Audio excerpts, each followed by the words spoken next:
বঙ্গোপসাগরে ধীরে ধীরে সৃষ্টি হচ্ছে এক গভীর নিম্নচাপ, যার রূপ নিয়েছে একটি শক্তিশালী ঘূর্ণিঝড়ে। আবহাওয়াবিদরা আশঙ্কা প্রকাশ করছেন যে মে মাসের শেষের দিকে এই ঘূর্ণিঝড় বাংলাদেশ ও ভারতের উপকূলে আঘাত হানতে পারে। ঘূর্ণিঝড়টির নাম হবে শক্তি। আবহাওয়াবিদদের আশঙ্কা যেন সত্যি হলো। আজ সন্ধ্যার দিকে ভোলার উপকূলে ঘূর্ণিঝড় শক্তির প্রভাব লক্ষ্য করা যাচ্ছে।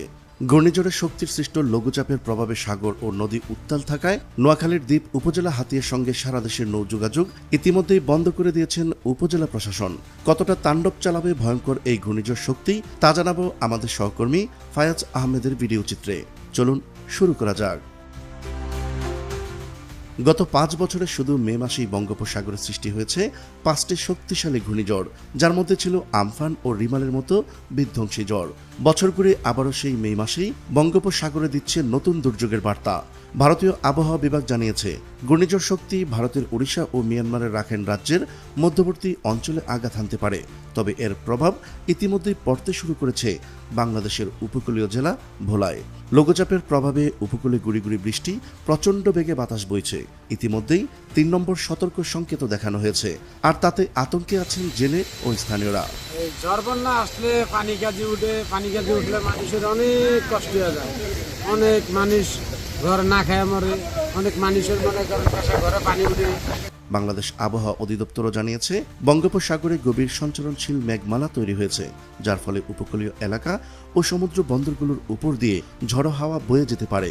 এর মধ্যে দেশের 3টি সমুদ্র বন্দরে চট্টগ্রাম, কক্সবাজার ও মংলায় 3 নম্বর স্থানীয় সতর্ক সংকেত জারি করা হয়েছে। সময়ের সাথে সাথে আরো শক্তিশালী হয়ে উপকূলীয় অঞ্চলে আঘাত হানতে চলেছে ঘূর্ণিঝড় শক্তি, যা উপকূলীয় অঞ্চলের মানুষদের মনের ভিতরে ভয়ভীতি আরো বাড়িয়ে তুলছে। সময়ের সাথে সাথে নদীর অবস্থা এবং ওয়েদার খুবই তাড়াতাড়ি খারাপ হয়ে যাচ্ছে। খুলনা অঞ্চলে এর আগে 2009 সালে ঘূর্ণিঝড় আইলার সময় 683 কিলোমিটার এবং 2020 সালে ঘূর্ণিঝড় আমফানের সময় 478 কিলোমিটার বেড়িবাঁধ মারাত্মকভাবে ক্ষতিগ্রস্ত হয়েছিল, যার ক্ষত এখনো কাটিয়ে উঠতে পারেনি উপকূলবাসী। এরই মধ্যে চোখ রাঙাচ্ছে ঘূর্ণিঝড় শক্তি।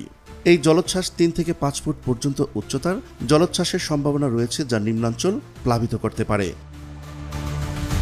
যত সময় যাচ্ছে মেঘনার পারে বাতাস এবং ঢেউয়ের প্রকোপ বেড়েই যাচ্ছে। ইতিমধ্যে আপনারা অবগত হয়েছেন, বাংলাদেশ উপকূলে আঘাত হানতে চলেছে ঘূর্ণিঝড় শক্তি। তার প্রভাবে মেঘনা কিছুটা না অনেকটাই উত্তল হয়েছে।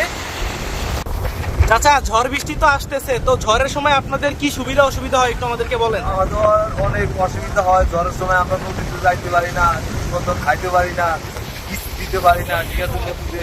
এদিকে ঘূর্ণিঝড় শক্তিকে ঘিরে ভোলা ও হাতিয়ায় কর্মরত সংশ্লিষ্ট সরকারি চাকরিজীবীদের ছুটি বাতিল করা হয়েছে।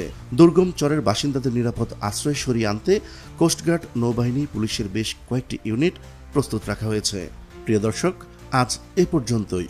দেখা হচ্ছে পরবর্তী ভিডিওতে। ততক্ষণ পর্যন্ত মহান আল্লাহ তাআলা সবাইকে ভালো রাখুক, সুস্থ রাখুক। আল্লাহ হাফেজ।